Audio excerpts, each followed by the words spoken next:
Boa noite a todos. Quero agradecer imensamente o convite à Casa Cantinho de Jesus, pela confiança, pelo carinho do convite. E dizer que essa noite ela é uma noite especial para mim, porque o assunto parece que ele está especialmente voltado para mim. E tem um microfone aqui, tá de acordo? Então tá. E o capítulo que nós vamos trabalhar essa noite é o capítulo 28, coletânea de preces espíritas. A gente já está há alguns dias já trabalhando nesse capítulo. Ele é dividido em 5 partes e já estamos na terceira parte. A terceira parte é prece pelos outros. Olha que interessante a gente fazer oração pelos outros. Claro, se os outros que estão ao nosso redor estão bem, nós também estaremos bem. Se a gente está sozinho e está bem, a gente não vai estar bem, porque os demais não estão bem também. Então faz muito sentido a gente fazer essa oração para os outros. E nos itens 46 e 47, que é o meu assunto dessa noite, é prece por inimigos e pelos que nos querem mal. Aí a gente vai falar assim, eu não tenho inimigo. Tá, posso não ter agora nessa existência, mas ao longo da nossa vida, ao longo de nossas existências anteriores, pode ser que a gente cativou algum espírito mal, ou então que a gente fez mal a alguém e ele se torna inimigo. Então essa prece é para nossos inimigos que se julgam nossos inimigos. Pode ser que a gente já perdoou há muito tempo, mas esse inimigo ainda não nos perdoou.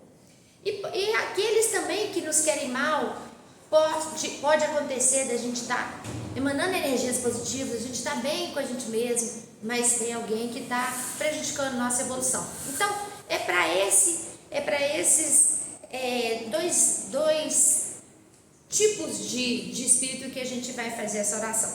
Vou falar primeiro o prefácio. O prefácio é uma introdução para depois a gente partir para a prece. É como se fosse uma explicação para essa prece. Então vamos lá. Isso está no Evangelho segundo o Espiritismo. Disse Jesus: amai os vossos inimigos. Jesus pegou pesado, né? Amar os inimigos? Mas vamos lá. Disse Jesus: amai os vossos inimigos. Essa máxima é o sublime da caridade cristã. Mas enunciando-a, não pretendeu Jesus preceituar que devamos ter para com os nossos inimigos o carinho que dispensamos aos amigos. Por aquelas palavras, ele nos recomenda que lhes esqueçamos as ofensas, que lhes perdoemos o mal que nos façam, que lhes paguemos com bem este mal, além do merecimento que, aos olhos de Deus, resulta de semelhante proceder. Ele equivale a mostrar aos homens o que consiste a verdadeira superioridade. Então a proposta aí é esclarecer um pouco mais que hora que Jesus pede para a gente amar os nossos inimigos. Como que a gente vai amar os nossos inimigos? A gente já está com uma certa dificuldade de amar os amigos. Imagina, a gente vai ter essa disposição para quebrar essa barreira e amar os inimigos. Então, vamos à prece e depois a gente vai nos comentários. Lembrando que o estudo, apesar de estar sendo gravado, e muitas vezes a pergunta não chega aqui tão bem, mas dentro do possível vamos aí esclarecendo, e se porventura eu não conseguir, eu tenho certeza que vai ter uma pessoa da casa que vai ajudar. Então podem se sentir à vontade, tá? Então vamos à prece. Meu Deus, perdoo a quem o mal me fez e o que me quis fazer. Como desejo, me perdoes, e também ele me perdoe as faltas que eu haja cometido. Se o colocaste no meu caminho como prova para mim, faze-te a tua vontade. Livra-me, ó meu Deus, da ideia de o maldizer e de todo desejo malévolo contra ele. Faze que jamais me alegre com as desgraças que lhe cheguem, nem me desgoste com os bens que lhe poderão ser concedidos, a fim de não macular minha alma por pensamentos indignos de um cristão. Possa a tua bondade, Senhor, estendendo-se sobre ele, induzi-lo a alimentar melhores sentimentos para comigo. Bons espíritos, inspirai-me o esquecimento do mal e a lembrança do bem, que nem o ódio, nem o rancor, nem o desejo de lhe retribuir o mal com outro mal me entre no coração, porquanto o ódio e a vingança são só próprios dos espíritos maus, encarnados e desencarnados. Pronto esteja eu ao contrário, a lhe estender mão fraterna, a lhe pagar com bem o mal e o auxiliá-lo, se estiver ao meu alcance. Desejo, para experimentar a sinceridade do que eu digo, que ocasião me apresente de lhe ser útil, mas sobretudo, ó meu Deus, preserva-me de fazê-lo por orgulho ou ostentação, abatendo-o com uma generosidade humilhante, o que me acarretaria a perda do fruto da minha ação, pois nesse caso eu mereceria me fosse aplicado essas palavras do Cristo: já recebestes a tua recompensa. Capítulo 3, número 1 e os demais. Então, aqui essa é a prece. Mas olha a chamada mais interessante. Aqui ele faz uma chamada para a gente esquecer a ofensa, esquecer os ofensores.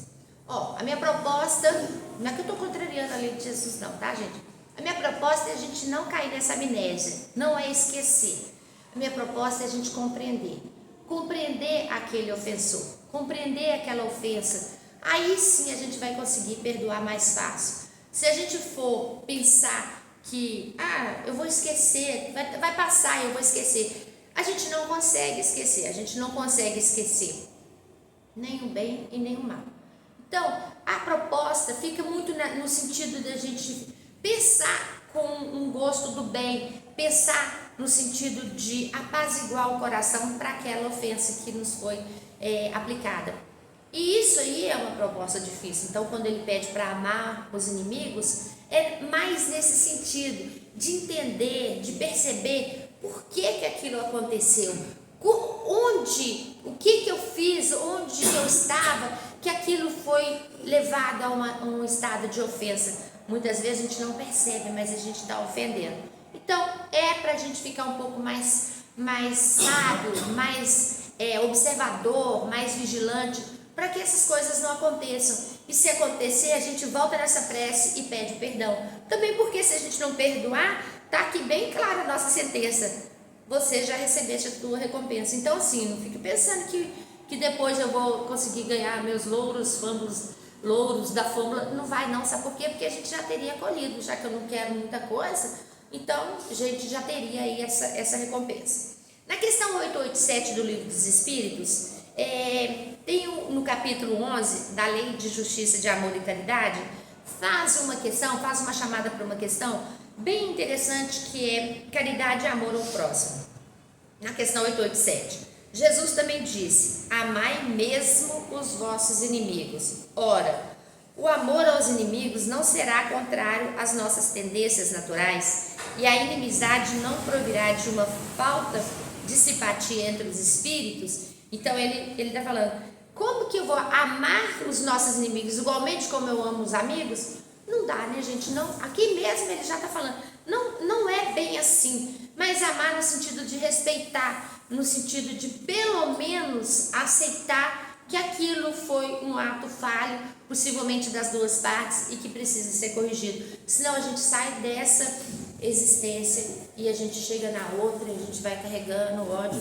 Agora mesmo eu estava conversando com a minha amiga Adriana e a gente estava falando sobre isso. Como que às vezes um rancor pequeno lá na fase da adolescência, eu e a Adriana, a gente deve ser amiga assim, mais de 50 anos, tá, gente? Não vou falar a idade minha não, mas... Então, olha que a gente tem caso para contar e a gente vai relatando: olha, eu fiquei magoado lá na infância, lá na juventude, lá não sei o que, a gente tem uma história. E legal é quando a gente transforma isso que foi um rancor em só um caso, em só um momento que passou. E a gente agora meio que acha até graça, não é possível que a gente ficou chateado naquela época. E o amadurecimento da idade, até amadurecimento da idade do espírito, ele também ajuda muito, porque a gente vai passando e vai falando assim: não precisa disso, não precisa nada disso. O que eu quero, meu objetivo é ser feliz. Então, se eu vou alimentar a infelicidade dentro do meu ser, eu não quero ser feliz. E eu quero muito, sabe, gente? Eu quero muito ser feliz. E eu acho que essa batalha, ela tem que ser de um grupo, claro, mas principalmente da gente. A gente tem que fortalecer o íntimo da gente para que isso aí não afete o dia a dia da gente. Dia desse eu falei com o Valdir: não, Valdir, ele tá feio aqui, mas vou conseguir vencer. Gente, é isso mesmo. Se a gente tiver uma proposta de mudar alguma coisa para o bem, a proposta, pelo menos o primeiro passo foi dado. De uma boa caminhada, o primeiro passo é importante. Não sei se eu dou o segundo não, mas já deu o primeiro. Então, o trabalho, o estudo dessa noite é para que a gente se volte um pouquinho para o que está passando, se ele realmente tem essa relevância toda, se a gente volta um tiquinho para o tempo e fala assim, peraí, isso realmente não muda nada. Imagina, no meu caso, meu pai é vivo, mas imagina quem briga por herança, que sofrimento que é, passa uma geração, os filhos vêm, continuam brigando, morre, outro nasce, não sei o que, aquilo não desembola. Isso vai gerando um desconforto para aquela família, para aquela pessoa e para a sociedade. Então, imagina que legal se juntasse, todo mundo sentasse e falasse, aqui, vamos pensar, o que vai ser melhor? A gente estender isso aí para muito tempo ou a gente resolver agora? Então, essa é a proposta de uma comunicação boa. E voltando na questão 887, que eu li a pergunta e não coloquei aqui a resposta que foi codificada por Allan Kardec, com certeza com a ajuda de vários espíritos encarnados e desencarnados. Só que eu falei tanto que eu vou voltar na pergunta, senão a gente vai perder a ligação. A pergunta foi: Jesus também disse, amai mesmo os vossos inimigos. Ora, o amor aos inimigos não será contrário às nossas tendências naturais e a inimizade não provirá de uma falta de simpatia entre os espíritos? E a resposta: certo, ninguém pode votar aos seus inimigos um amor terno e apaixonado. Então ele já deixou claro que isso não vai acontecer facilmente, a gente amar com aquela força toda, como se fosse um amigo. Não foi isso que Jesus entendeu de dizer. Amar os inimigos é perdoar-lhes e lhes retribuir o mal com o bem. O que assim se procede, se torna superior aos seus inimigos, ao passo que abaixo deles se procura tomar vingança. Então, nesse contexto aqui, o que a chamada é o seguinte: se foi um mal e eu vou revidar com uma vingança, vou revidar com um pensamento de vingança, o que vai acontecer? Eu estou alimentando aquele mal, ele não vai passar, eu estou alimentando ele. Ele precisa dessa energia para ele continuar vivendo. E se eu der uma paradinha e falar assim, não, por esse motivo eu não quero mais discussão, eu não quero mais nenhum desentendimento, vamos trocar essa ordem de pensamento?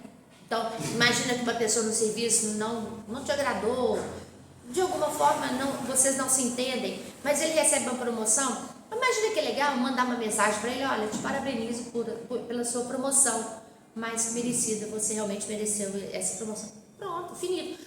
Esse foi um sentimento gostoso que foi enviado. Como que ele vai receber? Gente, cada um no seu quadrado. Como ele vai receber já é um outro tostão. O que nós temos que fazer é exatamente nessa linha, promover o bem. Ou então nasce um filho dele, olha, parabéns pelo garoto, desejo felicidades, muitos anos de vida e que seja iluminado pelo nosso Senhor Jesus Cristo. Pronto. E aí? A pessoa recebeu aquilo, tudo que ela queria era ter um filho, ela tem um filho e ela recebe um tanto de dimensão, inclusive de uma pessoa que ela achou que era inimigo. Gente, é quebrar uma corrente do mal. Bom, amar os inimigos constitui fator de paz. Quem revida ofensas se coloca abaixo dos ofensores. E o mestre, vendo a posição dos judeus, que eram na sua maioria violentos, nos resguardos da lei mosaica, ensinou aos seus discípulos que deveriam amar aos ofensores para isolar o ambiente de inimizade entre eles. Certamente que não se consegue facilmente ter o mesmo sentimento para com os ofensores, como que se tem pelas pessoas que nos dedicam carinho e confiança. No entanto, o amor que nos persegue, o amor que nos acompanha, e muitas vezes percebemos que esse amor ele está um pouco fragilizado, devemos aí aquecer, devemos aí dar um pouco mais de força e fazer com que isso aí venha penetrar e venha entrar em nós. Amor é vibração de serenidade e de entendimento. Podemos amar no silêncio. Olha que legal, amar no silêncio. Por que a gente precisa verbalizar o tempo inteiro? Ou contextualizar, olha, eu estou aqui só para te falar. Não precisa disso não. Vamos aí fazer uma oração de agradecimento por ter aquela pessoa na sua vida, para ela te dar uma oportunidade de ficar um pouco mais esclarecida. Mesmo que seja com relação ao mal, olha, aquele mal pode acontecer e eu posso ser aquele provedor daquele mal. Então, já que essa pessoa está me ensinando, eu não vou atuar dessa forma. Então, ele também está nos ensinando. Bom, o mundo, que somos nós, ainda se encontra cultivando ódios em raízes milenares, capazes de destruir trabalhos realizados por civilizações inteiras, somente para satisfazer o orgulho e a vaidade, o egoísmo e a prepotência. Um dos grandes males que eu pontuo hoje é exatamente essa parte de orgulho e vaidade. Acho que todos os expositores que chegam aqui, eles falam a mesma coisa. Nós somos muito orgulhosos e muito vaidosos. E queremos ser sempre melhores que nós mesmos, melhores que os outros. A gente está numa batalha de tal forma que a gente não quer ser prejudicado de forma alguma. Eu não admito que alguém, se sair daqui, alguém falar assim: nossa, Darlene, você gesticula demais, você fala alto demais, você faz um movimento forte demais na boca. Então, aquilo vai me deixar com uma vontade de não vir mais aqui. Por quê? Porque eu sou orgulhosa, porque eu sou vaidosa. E aí, imagina o contrário, a pessoa fala assim: não, Darlene, foi muito legal, mas posso te falar uma coisa? De novo eu vou ficar chateada. Então é por quê? Porque eu estou com um sentimento de vaidade muito forte. Eu não aceito nenhum conselho, não aceito nenhuma ponderação. Mesmo que eu sabendo que essa ponderação seria para o meu crescimento.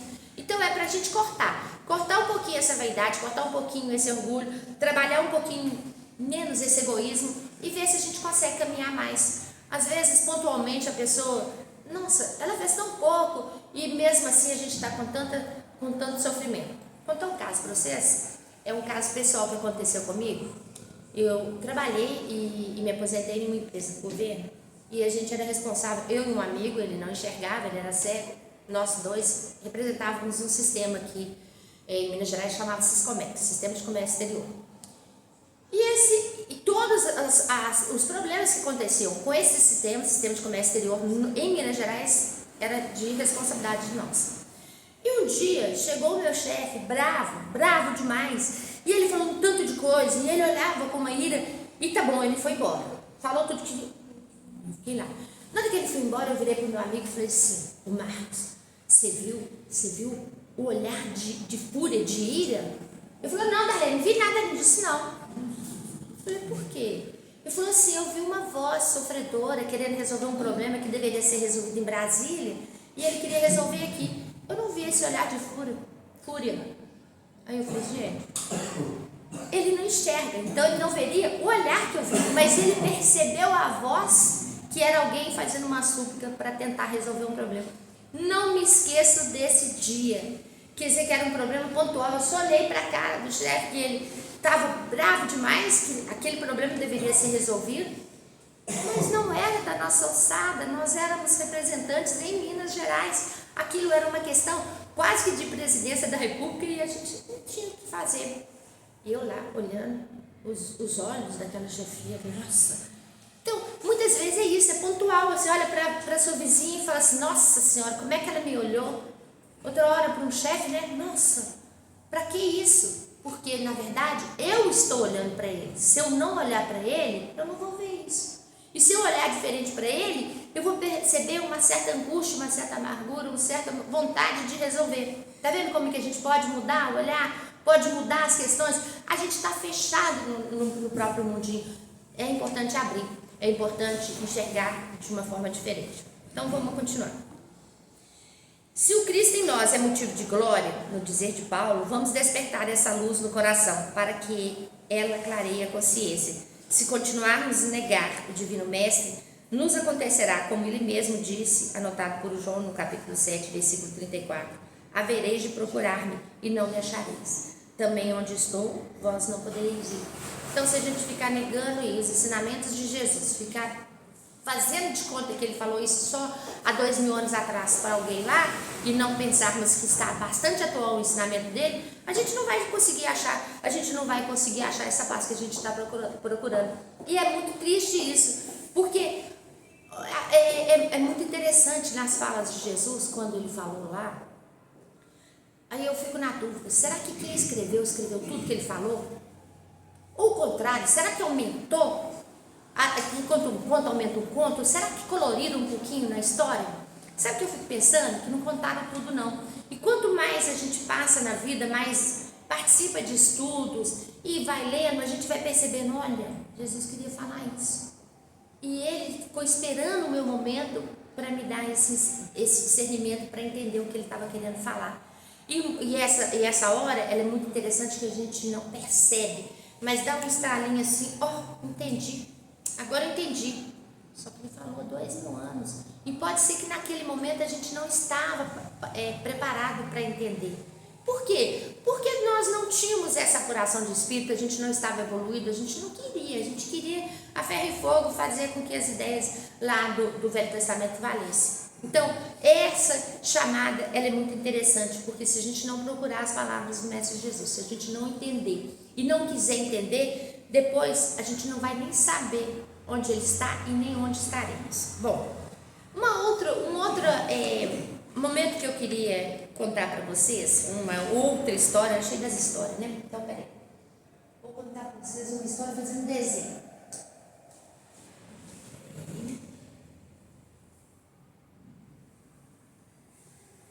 Acho que vai dar para ver daí, porque o desenho é grande, é lindo, é uma obra de arte. Aqui, gente, é um caldeirão maravilhoso.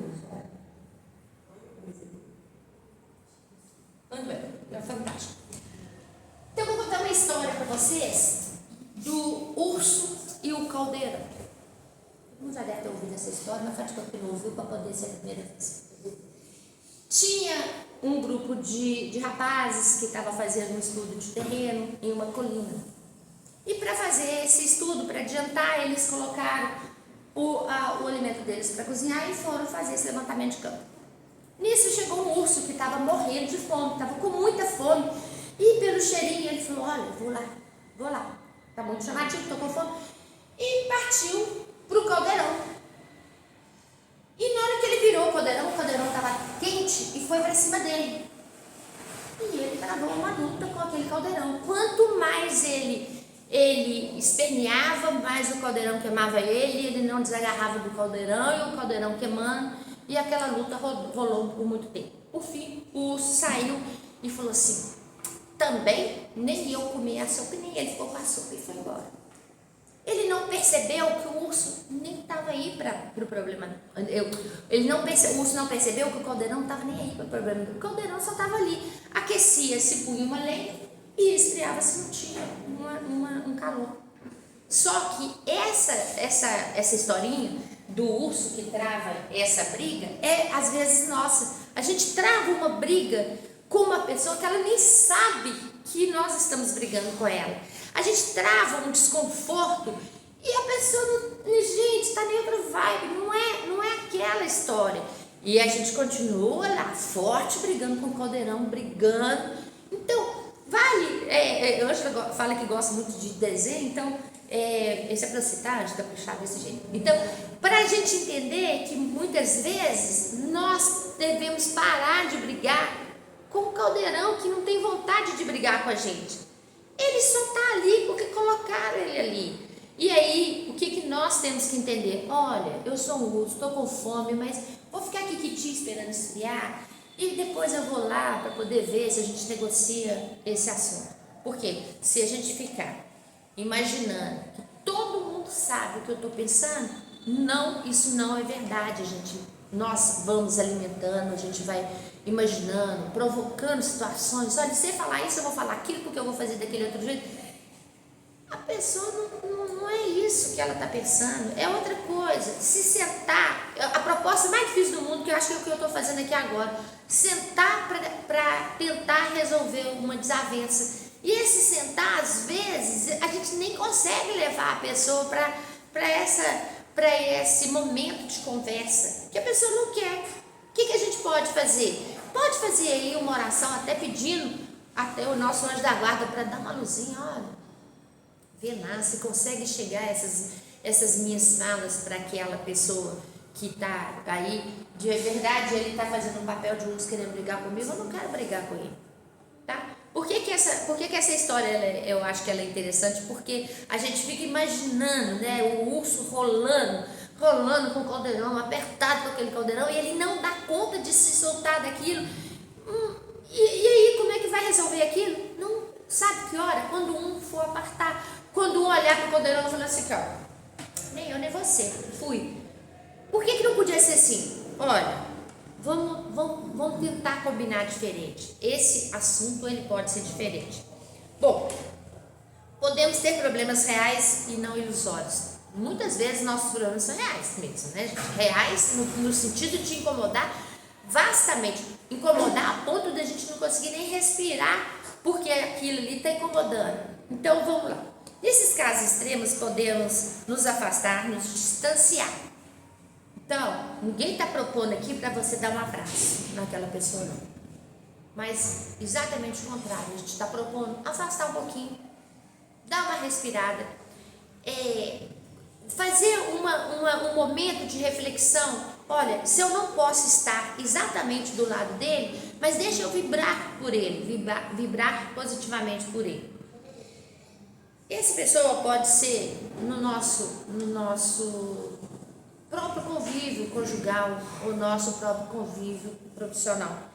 E isso magoa a gente muito, porque você levanta e vê a pessoa, olha um colega de trabalho, a gente tem 8 horas com um colega de trabalho, muitas vezes até mais do que com o filho da gente, até mais do que um par da gente, 8 horas. E 8 horas incomodado. Então, quem tem que fazer alguma coisa é quem está mais incomodado.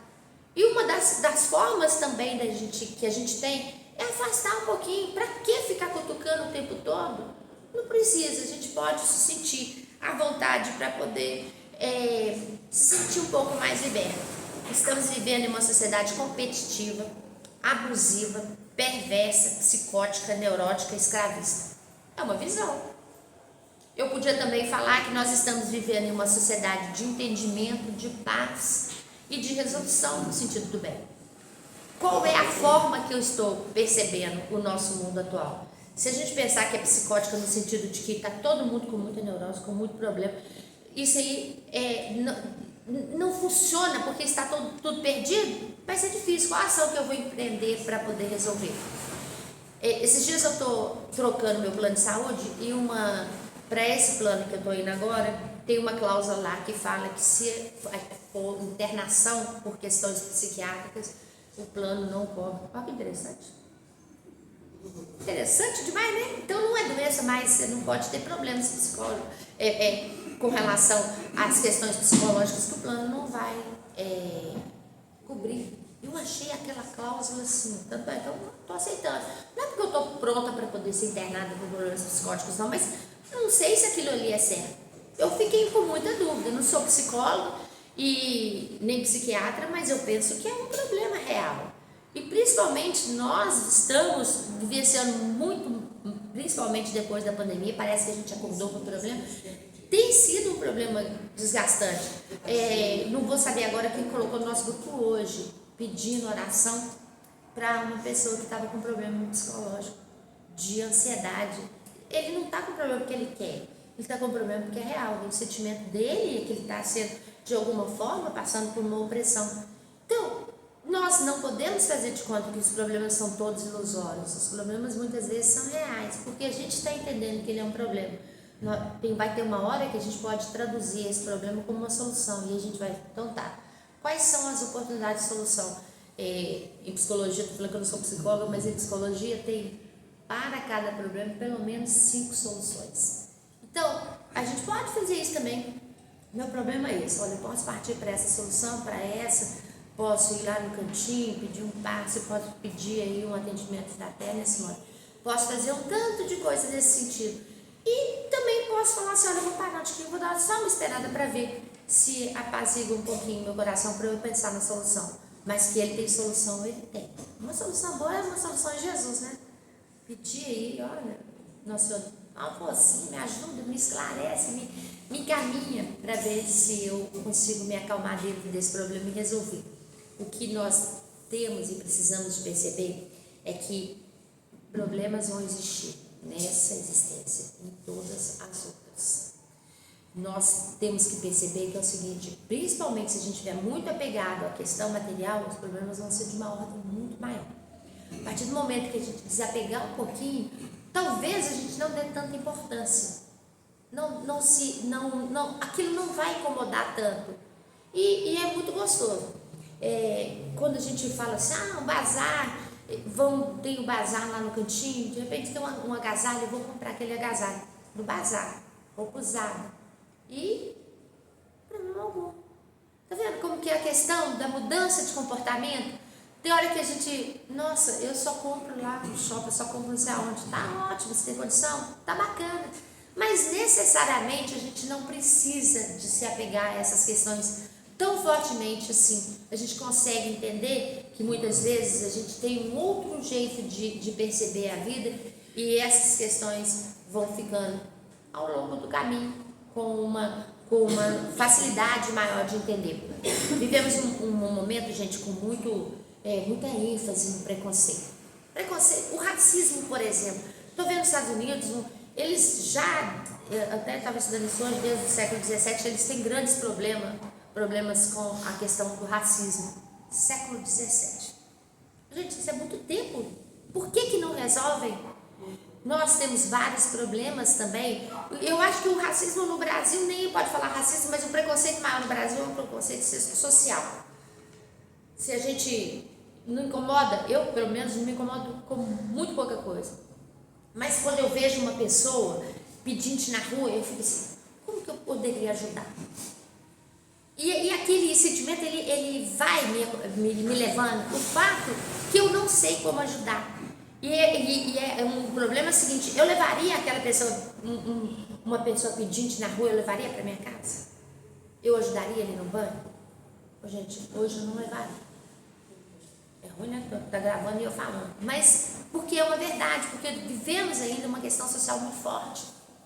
Agora, um negro, um gay, um político, a gente levaria facilmente para casa. Sabe por quê? Porque parece que nós brasileiros, a gente eu estou falando pela grande maioria, e até porque eu tenho estudado isso com meus alunos com muita frequência.